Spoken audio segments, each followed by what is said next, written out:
Chers frères et sœurs, avec toute sincérité, combien de jours, de semaines, d'années, de mois sont passés?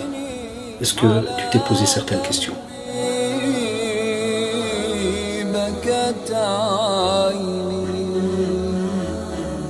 Combien d'erreurs ont été commises? Combien de péchés?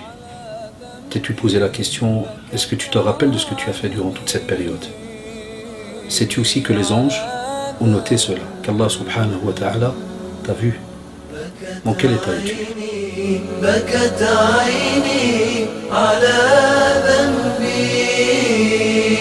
Remets-toi en question.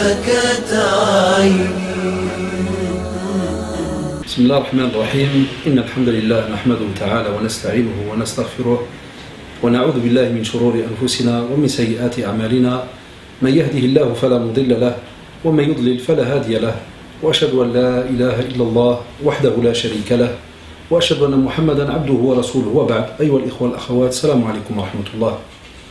Nous sommes donc aujourd'hui à notre deuxième rencontre durant donc ce mois de Ramadan, et comme vous l'avez remarqué, subhanallah, on vous a mis comme titre général par rapport à ces rencontres le fait de revoir un petit peu sa manière de fonctionner en tant que musulman, revoir un petit peu aussi quel est notre comportement vis-à-vis d'Allah subhanahu wa ta'ala, vis-à-vis du prophète sallallahu alayhi wa sallam, de l'âme, de ce qui nous entoure en général. Et il est un fait que pour arriver à comprendre et à changer des fois notre relation vis-à-vis d'Allah subhanahu wa ta'ala, et c'est notre sujet donc d'aujourd'hui, il est important premièrement de passer par ce qu'on appelle l'instruction, talabul ilm, l'acquisition du savoir. Et l'instruction, c'est ce qui va vous faire comprendre un des cours les plus importants pour le musulman, c'est at-tawhid. Le fait donc de comprendre et de revenir vers l'unicité d'Allah subhanahu wa ta'ala, et de savoir alors à ce moment-là comment est-ce qu'on doit fonctionner vis-à-vis d'Allah subhanahu wa ta'ala. Et l'instruction, comme vous le savez, c'est depuis qu'on est petit, jusqu'à la mort. Il n'y a pas de moment comme des fois on entend certains jeunes, ils pensent qu'arrivé à un certain âge seulement, on pourra commencer à étudier ou à faire ceci ou cela, ou bien j'ai déjà fait 2-3 ans, ou bien lorsqu'ils viennent des fois s'inscrire chez nous au cours, est-ce qu'après 3 ans donc c'est bon, je connais, je fais... Non, c'est toute ta vie, chers frères et sœurs. C'est toute ta vie. Et Allah subhanahu wa ta'ala, tu vis sa présence tous les jours, depuis que tu ouvres tes yeux le matin jusqu'au coucher. Est-ce qu'alors à ce moment-là tu te poses la question pour savoir comment est-ce que tu vas fonctionner donc justement avec lui, subhanahu wa ta'ala, ou bien qu'est-ce qu'il attend de toi justement durant ta journée, ou bien est-ce que tu te poses aussi la question, est-ce que ce que j'ai fait aujourd'hui va-t-il être accepté par Allah subhanahu wa ta'ala? Et si jamais il n'a pas été accepté, tu ne le sais pas, mais pour certaines choses tu sais que ça n'a pas été accepté, spécialement si tu as touché à quelque chose d'illicite. Donc il y a des choses, il y a des réalités, il y a même des situations où on connaît la réponse. Et ce n'est pas, subhanallah, du domaine d'al-ghaib, c'est-à-dire de l'inconnu, ou que vous devenez voyant, quoi que ce soit. Si tu sais qu'Allah subhanahu wa ta'ala t'a demandé de ne pas faire telle chose, et à côté de cela, il t'a laissé je ne sais combien d'actes en te disant fais telle chose. Donc tu sais pertinemment bien que si tu lui as désobéi, eh bien, tu te retrouves, subhanallah, en ayant un comportement qui est tout à fait contradictoire à ce verset qu'Allah subhanahu wa ta'ala nous a rappelé. Il attend de nous cela. وَمَا أُمِرُوا إِلَّا لِيَعْبُدُوا اللَّهَ مُخْلِصِينَ لَهُ الدِّينَ. Regardez, il y a le mot amr. وَمَا أُمِرُوا, nous a été donc ordonné justement de faire quoi? D'adorer Allah subhanahu wa ta'ala. De quelle manière? Eh bien, on adore Allah subhanahu wa ta'ala par tous les moyens qu'il nous a laissés, que ce soit dans le Coran, la Sunna, ou bien ce que les savants, alhamdoulilah, vont contrôler, authentifier pour nous et autres, mais comme vous l'avez remarqué, ils prennent cela du Coran et de la Sunna. Et on va voir justement, avec ces deux moyens qu'on a, ces deux outils qu'on a entre les mains, comment est-ce qu'on va adorer Allah subhanahu wa ta'ala? Eh bien avec sincérité. Et on verra plus tard, Inch'Allah, dans une autre rencontre, on parlera aussi de la sincérité. Mais donc on doit revenir vers Allah subhanahu wa ta'ala et l'adorer comme il se doit. Et c'est pour cela que, deuxième chose qui est très très importante après l'instruction, c'est de faire un effort sur soi. Et le fait de faire un effort sur soi, eh bien cela va nous demander, subhanallah, de vraiment des fois se forcer. Mais qui dit se forcer, attention. On oublie souvent, et je faisais souvent la remarque avec certains de nos élèves, jazahumullah, et même certains de nos professeurs nous font aussi la remarque. On a remarqué beaucoup de personnes commencent, mais avec beaucoup d'actions, beaucoup d'actes. Donc fais attention, chers frères et sœurs, maintenant pendant ce mois, il se peut que tu vas commencer à faire 36 000 actions. Et tu vas être boosté, mashallah, et tu vas vraiment faire un de ces programmes incroyables. Mais que vas-tu faire après Ramadan? Vas-tu arrêter? est-ce que tu vas tout arrêter? Et même, moi j'ai été, subhanallah, très optimiste. J'ai parlé après Ramadan. Mais que penser pendant Ramadan, après une semaine, après quelques jours? C'est pour cela que l'effort que l'on fait doit être un effort, subhanallah, constant, et doit être aussi un effort, on va dire entre guillemets, structuré, avec un programme, et ne pas aussi oublier que lorsqu'on parle de programme, il ne faut pas être gêné de rester dans ses limites. Donc revois-toi un petit peu, dis-toi, subhanallah, où est-ce que j'en suis par rapport à mes limites? Qu'est-ce que je suis capable de faire?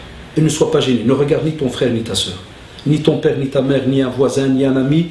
Essaye, wallahi, de plaire en premier à Allah subhanahu wa ta'ala avec sincérité d'après tes limites. Et à ce moment-là, si jamais tu emploies certains moyens, même les plus anodins, dernièrement, des personnes demandaient donc et si je lis le Coran seulement en phonétique parce que je n'ai pas d'arabe, est-ce que c'est pas honteux? Donc l'acte ne va pas. Arrête de commencer à te poser 36 000 questions par rapport à ce qu'on pourrait appeler un genre de complexe, même s'il est sincère, mais c'est comme un genre de complexe d'infériorité. Tu penses qu'à chaque fois que tu vas faire un acte, il ne va pas être accepté. Au contraire, demande l'inverse, dis voilà, je fais tel acte et je voudrais qu'il soit encore plus accepté.